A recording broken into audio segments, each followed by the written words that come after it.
Alors donc moi je suis médiatrice scientifique et culturelle au Muséum d'histoire naturelle de Besançon.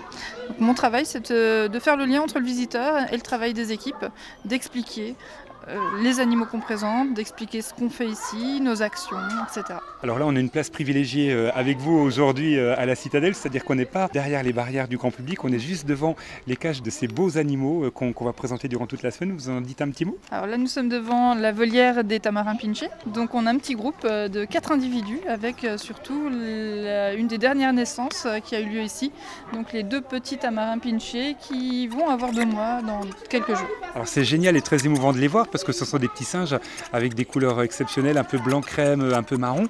Et pour expliquer comment se comportent ces petits sur leur maman, il y a un positionnement génial. Alors ce qui est génial c'est votre erreur puisqu'ils ne sont pas sur leur maman. Ah, Chez expliquez. Chez le tamarin, comme chez tous les calitricidés, donc la famille des ouistiti et des tamarins, les petits ne sont pas portés par leur mère mais par les autres membres du groupe, donc le père, les frères et sœurs, etc. Même les nouveaux arrivés.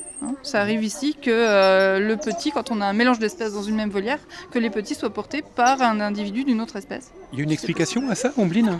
Alors tout simplement la femelle en général met au monde 2 ou 3 petits à la fois, des jumeaux, des triplets, et donc elle n'a pas la capacité de s'occuper de tout le monde. Pour se reposer plus rapidement après chaque naissance, elle confie les jeunes aux autres membres du groupe. Par rapport à cette espèce, est-ce que c'est un événement, cette naissance ici à la Citadelle, ou est-ce que c'est un fait totalement courant quand on possède ce genre d'espèce dans une belle volière, une grande volière? Alors une naissance est toujours exceptionnelle, systématiquement, même quand on maîtrise bien la reproduction de la population.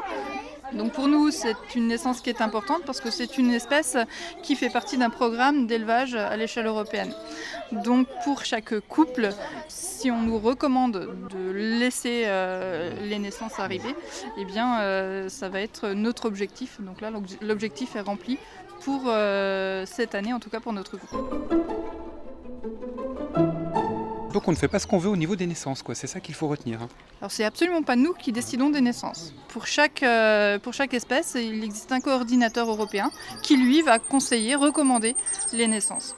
Une fois que la naissance s'est opérée, qu'est-ce qui se passe? Est-ce que ce sont les membres de la famille et les amis entre guillemets qui font tout le travail, ou est-ce que vous intervenez? On n'intervient absolument pas, sauf s'il y a un problème. Donc on laisse la femelle s'occuper de ses jeunes. Chez les tamarins, c'est pendant quelques heures ou quelques jours.